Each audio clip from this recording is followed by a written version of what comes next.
Let's talk about Star Wars. Okay, it's time to eat our vegetables and get this out of the way. Force Awakens is too structurally familiar to stand apart from what came before it. Last Jedi doesn't have much of an overall plot, and Rise of Skywalker is genuinely messy. Also, the First Order are not ideologically interesting in any meaningful way. They're just very evil and very big for some reason. And now for the big take. I love these stupid movies. This script right here, it's not a defense, not in the slightest. If you hate these movies, I will never change your mind. I only wish to share my enjoyment with them. Because if you're allowed to dislike something as trivial as a movie, then I'm allowed to love it. As familiar as The Force Awakens is, it is a film full of love of what came before it. It's a film with one goal in mind, and that is to be as welcoming as possible to as many people as possible. New fans, old fans, people who haven't even heard of Star Wars, and on that front, it works. It doesn't go boldly where Star Wars hasn't gone before, but that was never the job. I love that Star Wars has a new entry point with new heroes and villains. The true downside of the film is that it doesn't go much farther than that. It's a 3-act first act story, which promises more than it delivers. Thankfully, what it does deliver is a lot of fun, and I was very excited for more when exiting the theater. The Last Jedi was really something else though, wasn't it? It's such a strange film, I don't even know how to talk about it. Instead of following a straightforward plot, it follows 3 separate character arcs, each detailing a new aspect of the Star Wars universe. Rey's storyline is about how the Force has been forced to evolve from the binary we once knew it as. Here, the dark and the light of the Force are no longer explicitly good or evil, they are simply a balance of nature. In Poe's story, we see that the rebellion is not about beating the bad guy, but about protecting what you have in the first place. And finally, in Finn's story, it's about how being neutral in the face of evil can lead to the growth of tyranny. It's a lot for a movie to take on, and while it doesn't do so gracefully, it does so admirably, and I take that over the average blockbuster any day. Speaking of the average blockbuster, what Rise of Skywalker lacks as an epic finale, it makes up for as a rip-roaring treasure-hunting adventure flick. There is a lot to consider with this film. Much of the plot was allegedly reworked in the final hours due to the unfortunate passing of Carrie Fisher, resulting in an important plotline being sidelined.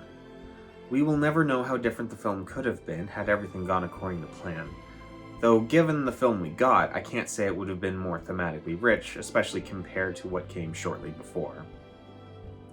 But I don't judge things on what they aren't, I judge things on what they are. And Rise of Skywalker is an engaging adventure with a likable cast. It's a film which takes a lot of the setup of the previous 2 movies and pays them off in ways both disappointing and exciting. I may disagree with the Force being relegated once more to a binary, as well as the retconning of Rey's backstory, but I love seeing Rey genuinely struggle with the dark side of the Force. It's an intimate version of that conflict that we've never really seen before in the movies. Even moments which seemed like shots against The Last Jedi felt more like moments of growth for the characters rather than weakness for the writers. It's possible that these movies didn't add up to the world-changing stature of their predecessors. That's actually an understatement. They did not add up to the world-changing stature of their predecessor. But they worked far more than they did. Throughout this new saga, a single word resonates more than any other theme, and that is hope. Hope for freedom brought our heroes together in The Force Awakens. Luke's hope saved everyone's butt at the end of The Last Jedi, and hope united the galaxy against the First Order by the end of The Rise of Skywalker. I hope that in 10 years from now, people look back at these movies for what they are. Not failed masterpieces, but imperfect adventures with imperfect characters. Even as someone who loves them, we don't need more adventures with Rey, Poe, or Finn. I'm satisfied. Elsewhere, Star Wars has proven that it can be more. It can be a western with The Mandalorian, it can be campy fun with Boba Fett, it can be nostalgic with Obi-Wan, and adventurous with The Bad Batch, not to mention extremely political with Andor.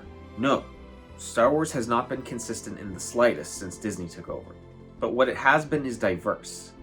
There's a Star Wars for whatever mood you're in, and if the new trilogy isn't doing it for you, maybe something else will. Like any corporation, Disney probably looks at their Star Wars baggage and sees only dollar signs.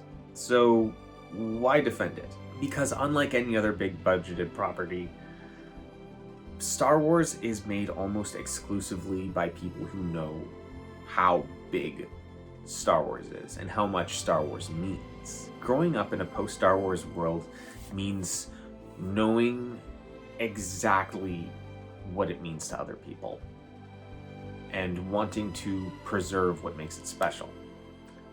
But living in a world of growth means making those mistakes. For every mistake I find, I can see many more successes on the line. For every Force Awakens, there's a Rogue One. For every Book of Boba Fett, there's an Andor. Because when Star Wars slams, it slams pretty hard. Oh no. Oh no, I did it. I made a Star Wars video on the internet. I did it, everyone. I did it, and I'm actually feeling pretty scared.